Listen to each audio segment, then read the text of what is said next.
अस्सलाम वालेकुम, I am Ijaz Raza and you are watching my YouTube channel world reactions. सबसे पहले तो मैं तमाम दुनिया को ये बताना चाहता हूँ कि दुनिया में कोई भी ऐसा मुल्क नहीं है जिस मुल्क में सियासी सरगर्मियाँ ना होती हों, स्ट्राइक्स ना होते हों, धरने ना होते हों, महंगाई ना होती हो, करप्शन ना होती हो।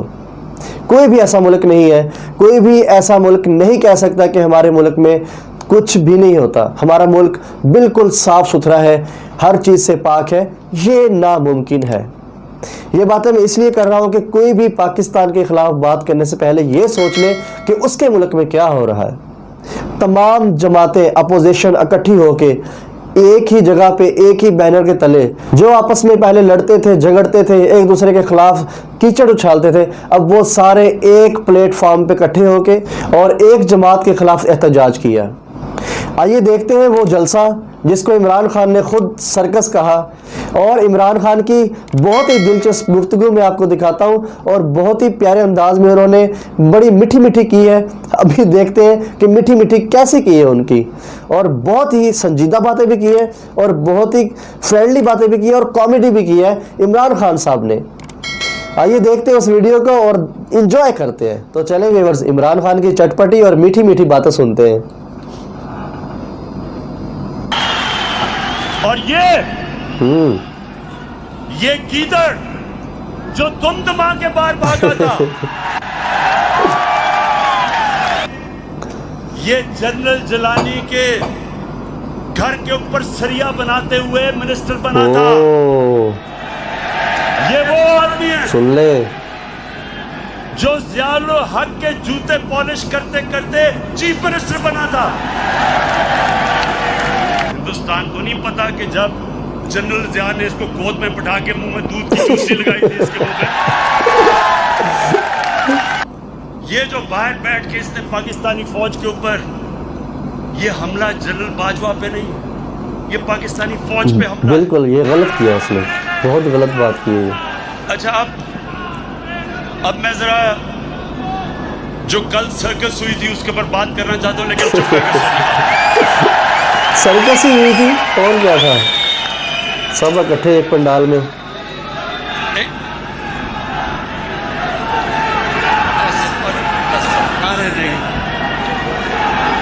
आप एंजॉय नहीं करेंगे अगर आप सारा वक्त नारे मारते रहे, आप कैसे एंजॉय करेंगे? यकीन करें, आप ये जो मैं सर्कस के ऊपर बात करूंगा बड़ा एंजॉय करेंगे, ये मेरा वादा है आपसे। आप भी एंजॉय करेंगे, सुनो जरा। अच्छा, पहले आज से 11 साल पहले, ये सुन ले जरा, 11 साल पहले मैंने क्या कहा था, ये जरा पहले सुन ले, क्योंकि ये मैंने सब पेशन गोई की हुई थी कि ये सर्कस एक दिन होगी। तो अगर ये आप वो 11 साल वाली वीडियो चला दें, लेकिन आपने एंजॉय करना है आज। मैं आपको ये भी कहना चाहता हूँ कि इंशाल्लाह आप देखेंगे कि ये सब पार्टी, इनके जो इंटरेस्ट एक है, इन्होंने एक हो जाना है। अजरदारी और नवाज शरीफ ने इकट्ठे हो जाना, क्योंकि इनके इंटरेस्ट है। क्योंकि ये जो मैं जो ये लेके आ रहा हूँ ना, नहीं होंगे, मैं जो हम कानून लाना चाहते हैं ना, ये दोनों नहीं बर्दाश्त करेंगे। अच्छा, ये दोनों इकट्ठे नहीं होंगे, ये मैं कह रही हूँ, आपका शायद इकट्ठे होंगे, अंदर से हो जाएंगे, ऊपर से शायद पूरा कुछ दिखेगा। अच्छा जी, अच्छा, अब तो ये मैंने सब पेशन गोई की थी कि जब चोरों की चोरी के ऊपर हाथ पड़ेगा तो ये जब तक नूरा कुश्ती खेल रहे थे सब इकट्ठे हो जाएंगे। और वो आपने रात खुद ही देख लिया, अल्लाह अल्लाह क्या सब इकट्ठे थे, पहले भी कंटेनर में इकट्ठे हो गए थे। और अब मैं वो जो दो बच्चों ने तकरीरें की थी उनके ऊपर मैं बात नहीं करना चाहता। कौन से दो बच्चे? वो एक उनमें से नानी हो गई है, लेकिन मेरे लिए बच्चे ही है वो। मेरी नवाज की बात कर रहे हो। उसकी वजह है, सुने टाइगर्स, उसकी वजह है। देखे, इंसान जब तक जिंदगी में स्ट्रगल नहीं करता वो लीडर तो बन ही नहीं सकता। उन दो बच्चों ने आज तक जिंदगी में 1 घंटा हलाल का काम नहीं किया। बड़ी यार चटपटी बातें की है हमारे वो प्राइम आज मिनिस्टर साहब जाके ने। लेक्चर दे रहे हैं दोनों। 1 घंटा उन दोनों ने पैसे बनाने के लिए हलाल का काम नहीं किया। पले किसके ऊपर है? अपने दोनों बापों की हराम की कमाई के ऊपर पले हुए हैं। मेहनत नहीं की ना, सोने की प्लेट में खाना खाया उन्होंने तबसरा पैदा करना होते ही। फजूल है। लेकिन जो और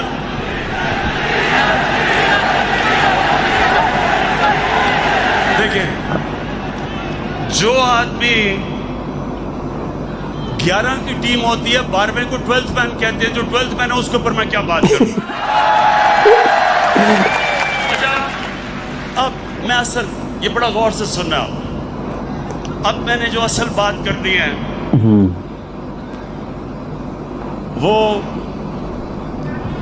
वो जो लंदन में आज बैठ के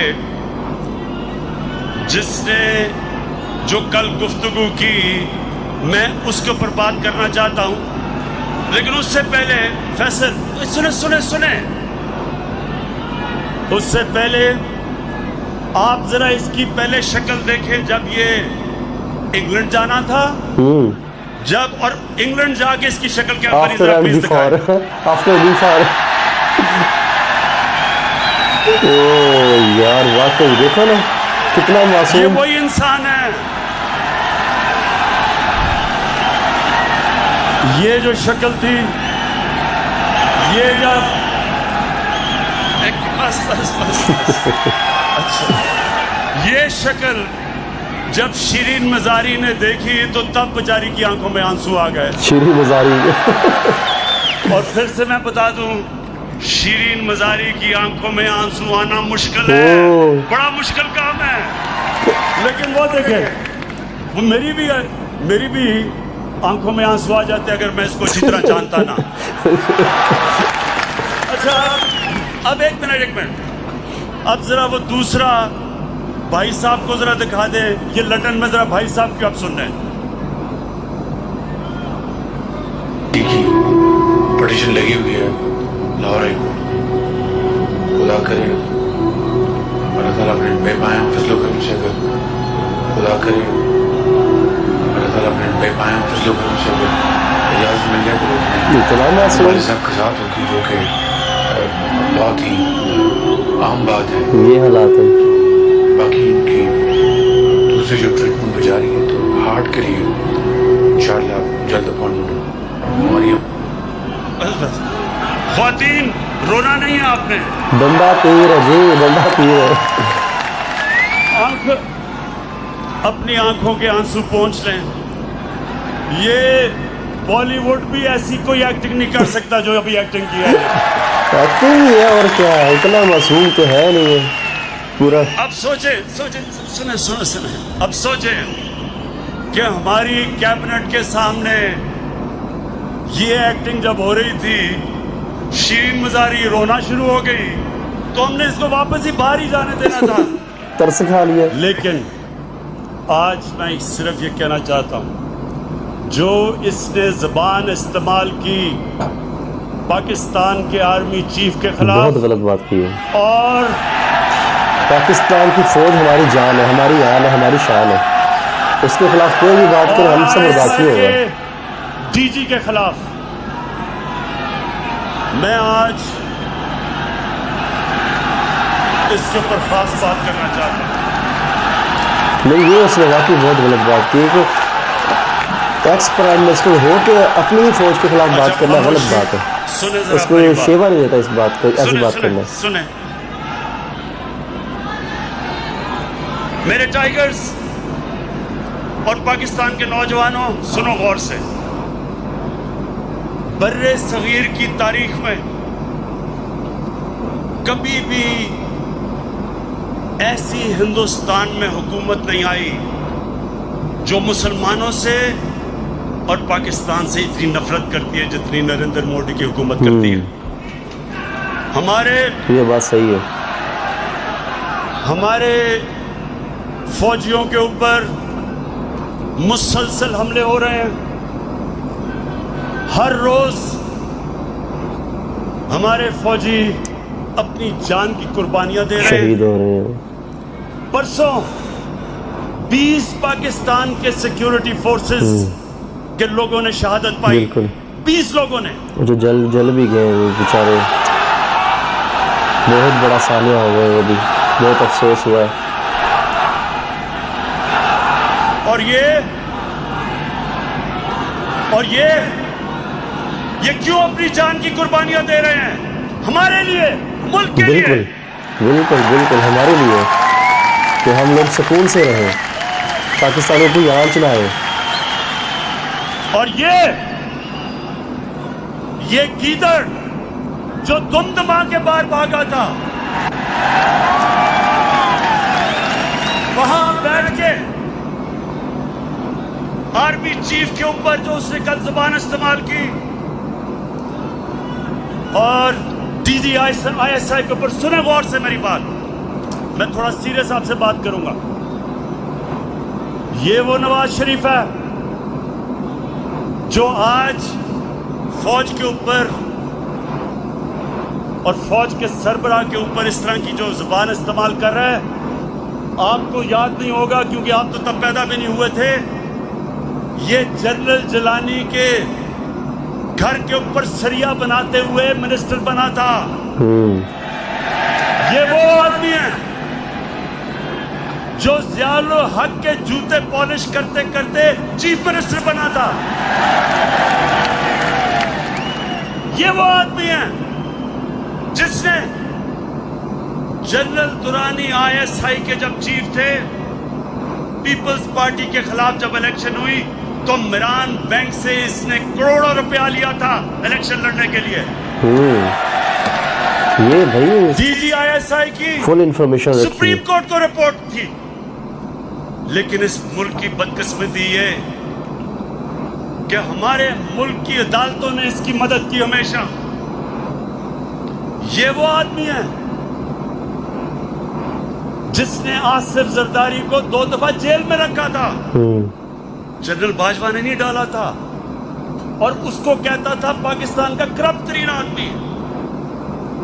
वो जरदारी, इसको ऊपर हुदायबा पेपर मिल्क का केस उसने इसके ऊपर बनाया था, जिधर अरबों रुपए इन्होंने करप्शन करके पैसा बाहर भेजा था, वो उसने नवाज शरीफ पे बनाया था, जनरल बाजवा ने नहीं बनाया था।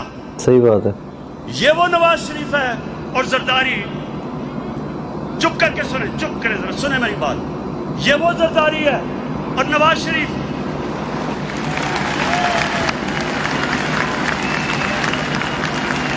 इसने इसके ऊपर, इन दोनों के ऊपर एक किताब निकली थी, उसका नाम था कैपिटलिज्म्स अकिलीज हील।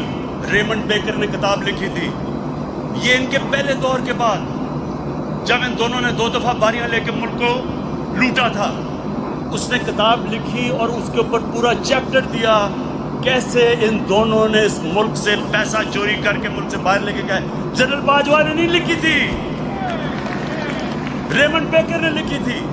उसके बाद 3 और इनके ऊपर किताबें हैं जिनमें आप पढ़े कि इन्होंने इस मुल्क से कैसी गद्दारी की। एक ओबामा's वॉर,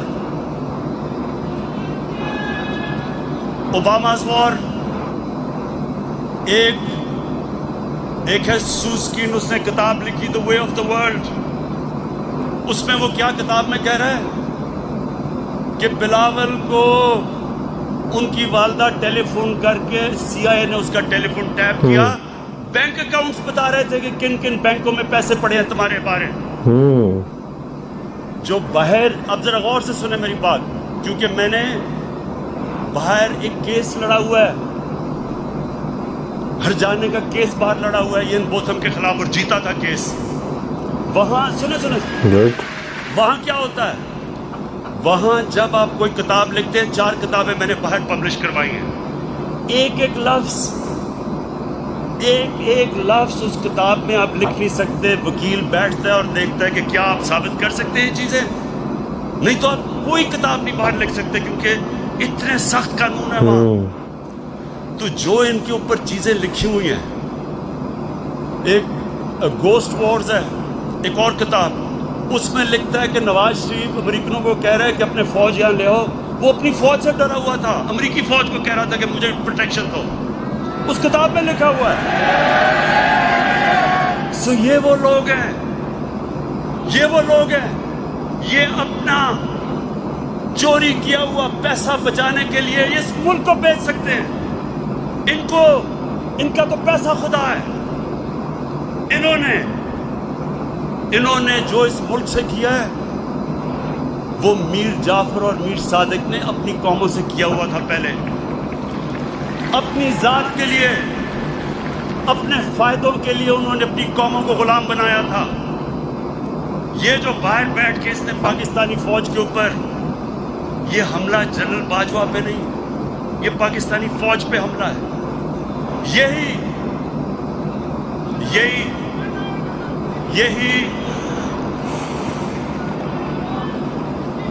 यही बात नरेंद्र मोदी कर रहा था। जब नरेंद्र मोदी ने बार बार स्टेटमेंट्स दी कि हमें नवाज शरीफ पसंद है, लेकिन हमें जो पाकिस्तान का आर्मी चीफ है वो दहशतगर्द है, वो बार बार ये कहता था और नवाज शरीफ चुप बैठा हुआ था। मुझे क्यों नहीं नरेंद्र मोदी कहता कि इमरान खान ठीक है लेकिन जनरल बाजवा गलत है? वो क्यों नहीं कहता? क्योंकि उसे पता है इमरान खान शेर है। उसे पता है कि मैं हिंदुस्तान की असल दुनिया में नरेंद्र मोदी की शक्ल दिखाई है दुनिया में कि कितना बड़ा इंतहा पसंद है ये। सो ये सही बात है, यूएनओ में कमाल किया इमरान खान साहब ने। हिंदुस्तान अखबारों के अंदर जो तारीफें हो रही हैं नवाज शरीफ की, बड़ा जी जमहूरी आदमी है, ये फौज को कह रहा है कि अपना काम करो क्योंकि नवाज शरीफ जमहूरी है। क्या हिंदुस्तान को नहीं पता कि जब जनरल ज़िया ने इसको गोद में बैठा के मुंह में दूध की चूसनी लगाई थी इसके मुंह में? जमहूरियत क्या हिंदुस्तान को नहीं पता कि ये वो वजीर आजम है जिसने डंडों से सुप्रीम कोर्ट के ऊपर हमला करवाया था? और फिर जुल्म देखे कि बाकी जुडिशरी को ब्रीफ केस दे के खरीदा था। ये वो नवाज शरीफ है जो आज बड़ा जमहूरी बन रहा है। ये वो नवाज शरीफ है जो टेलीफोन कॉल करके कहता था जस्टिस क्यूम इसको 3 साल नहीं बेनजीर को 5 साल सजा दो। ये वो है आदमी, ये वो है जो पिछला नैब का चेयरमैन कमर जमान जैसा करप्ट आदमी उसको चेयरमैन बना के अपने केस बंद करवाए। इसके लिए अदलिया तब तक ठीक है जब तक अदलिया इसके साथ खड़ी है। हुदैबा पेपर मिल का ओपन एंड शट केस जब बंद होता है, अदलिया बंद करती है, तो अदलिया बहुत अच्छी है। जब 5 मेंबर बेंच अदलिया का पैनमा के केस में इसको सजा देता है तो क्यों निकाला करके दौरा करके अदलिया को बुरा भला कहना शुरू कर देता है? क्यों निकाला? पैनमा का केस जनरल बाजवा ने किया था। इंटरनेशनल जब इंकशाफ हुआ था तो वो क्या पाकिस्तानियों का कसूर था? सारी दुनिया के अंदर इंकशाफ हुआ जिसमें पता चला कि हर मुल्क के पॉलिटिशियंस ने किस तरह मुल्क से पैसा चोरी करके ऑफशोर कंपनी में पैसा रखा हुआ था। तो तब किसका कसूर था? यहां लोगों के सामने बेशर्मी से झूठ बोलते हैं। वो भी झूठ बोलता है, उसका भाई भी झूठ बोलता है, बेटे भी झूठ बोलते हैं, बेटी भी झूठ बोलती है, और वहां जाके तकरीरें कर रहे हैं कि जी बहुत बड़े जमहूरियत के लिए खड़े हैं। इलेक्शन की बात करते हैं, इलेक्शन की बात करते हैं, ये जरा सुने। 2013 इलेक्शन के अंदर नेशनल असेंबली की सीटों में 137 पिटिशंस आई जिन्होंने चैलेंज किया कि उनके इलेक्शन में गड़बड़ हुई है। नेशनल असेंबली में 137 सीटें जिन्होंने पिटिशन दायर की। 2018 की इलेक्शन में सिर्फ 90 थे, 50% कम पिटिशंस थी। और नून लीग की, क्योंकि उनकी तो सिर्फ पंजाब में पार्टी रह गई है, पंजाब के अंदर उनकी सिर्फ 11 पिटिशंस थी, तहरीक इंसाफ की 13 पिटिशंस थी, यानी हमारी ज्यादा पिटिशन थी जिन्होंने कहा धांधली हुई है। तो मुझे ये बताएं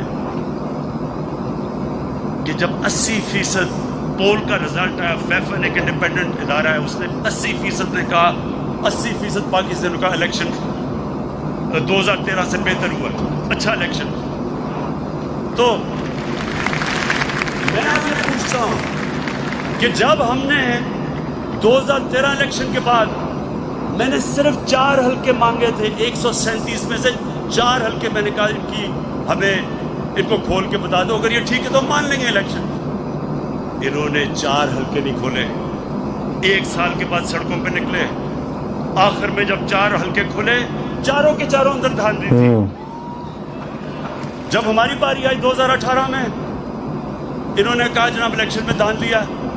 इनसे वो जो आजकल जेल में शहबाज शरीफ, हमने पहले कहा कि जो करना है आपने खोले, हम तैयार हैं इलेक्शन खोलने के लिए।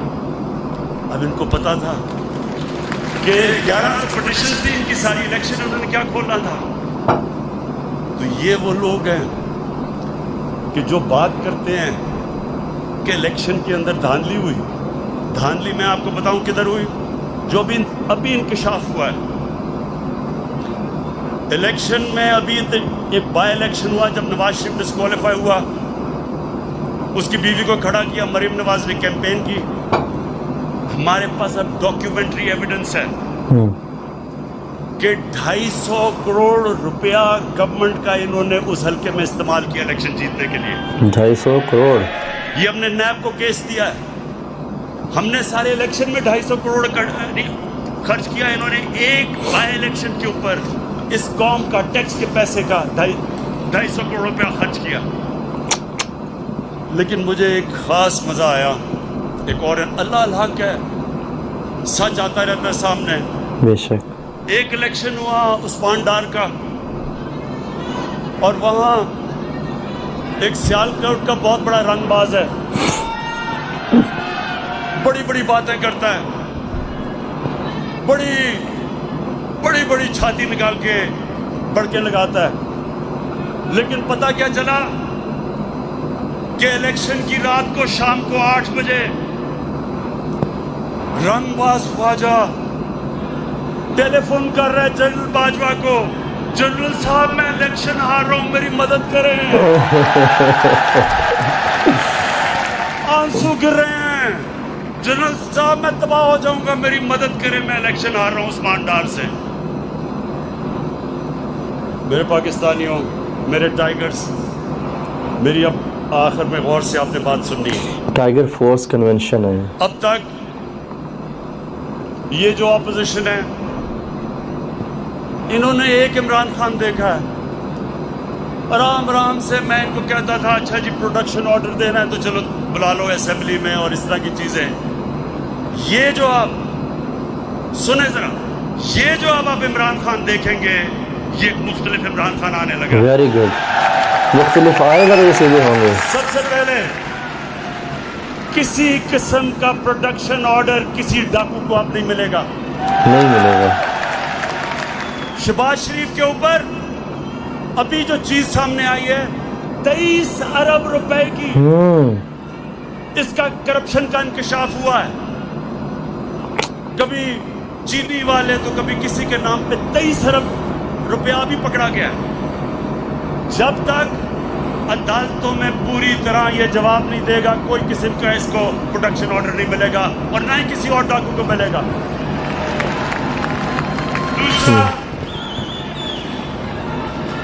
दूसरा ये जरा सुन सही लो। बात है। मैं अपनी पाकिस्तान की अदलिया को और हमारी नैब को एक पैगाम आज देना चाहता हूं। देखें, लोग तंग आ गए हैं, लोग इंसाफ की इंतजार कर रहे हैं, लोग चाहते हैं कि इन चोरों से पैसा मिलके वापस अवाम के पास आए। गुड। लोग, पाकिस्तानी कौम इंतजार कर रही है कि शहजादा बंदा है कसम से। अदालत में कंप्लीट होंगे।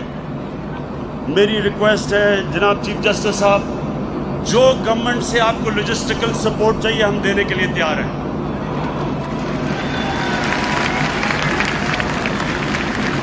जिस तरह की आपको हमारे से मदद चाहिए हम आपको देने के लिए तैयार हैं, लेकिन खुदा के वास्ते डे टू डे हेयरिंग करके ये केसेस खत्म करें। इनकी 30 साल से मुल्क को चोरी कर रहे हैं, इनकी अब से तो नहीं केसेस आए, लेकिन वो केसेस के फैसले ही नहीं होते। और मैं नैब को भी कहता हूं कि नैब आपने कई जगह बड़ा ज़बरदस्त काम किया, लेकिन खुदा का वास्ता है कि केसेस को मंतकी इंजाम तक तो पहुंचाओ। आप हमारे से जो मदद चाहते हैं हम देने के लिए तैयार हैं, लेकिन कौम इंतजार कर रही है कब इस कौम का लूटा हुआ पैसा वापस मिलेगा।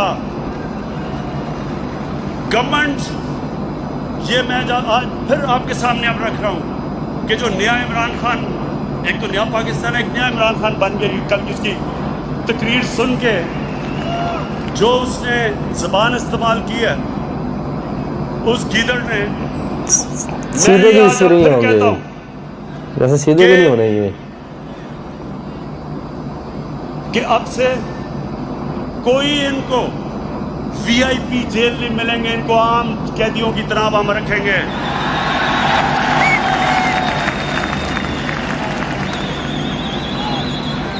ये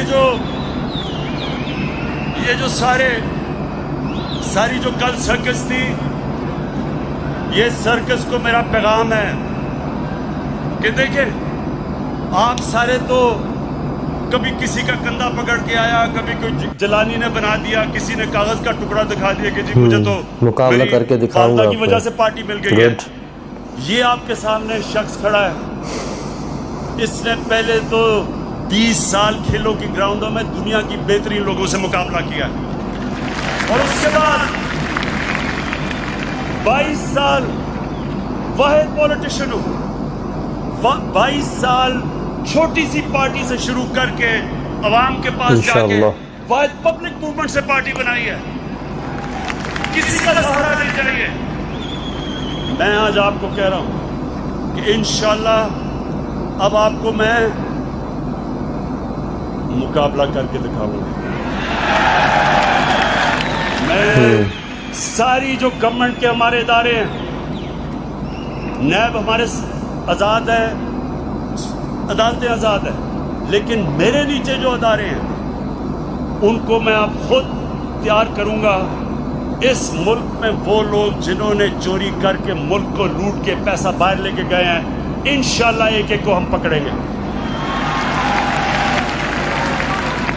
मेरी रिक्वेस्ट है फिर से नैब को और अदालतों से कि आप प्लीज इनके फैसले करें। और मैं अदालतों को आज ये कहना चाहता हूं, जो ये कोशिश कर रहा है, ये कोशिश कर रहा है अदालतों के अंदर इंतशार फैलाए, किसी जज का नाम ले रहा है, ये कोशिश कर रहा है फौज के अंदर इंतशार फैलाए, DGISI और आर्मी चीफ की बात कर रहा है कि फौज के अंदर इंतशार हो जाए, ये कोशिश कर रहे हैं कि बाहर जो एंटी पाकिस्तान फोर्सेस हैं उनके अंदर ये नुमाया हो जाए, जिसमें इसको पता है कि जो इजराइल की और जो हिंदुस्तान की लॉबी वो अमेरिका में सबसे मजबूत है, उसको अपील कर रहा है।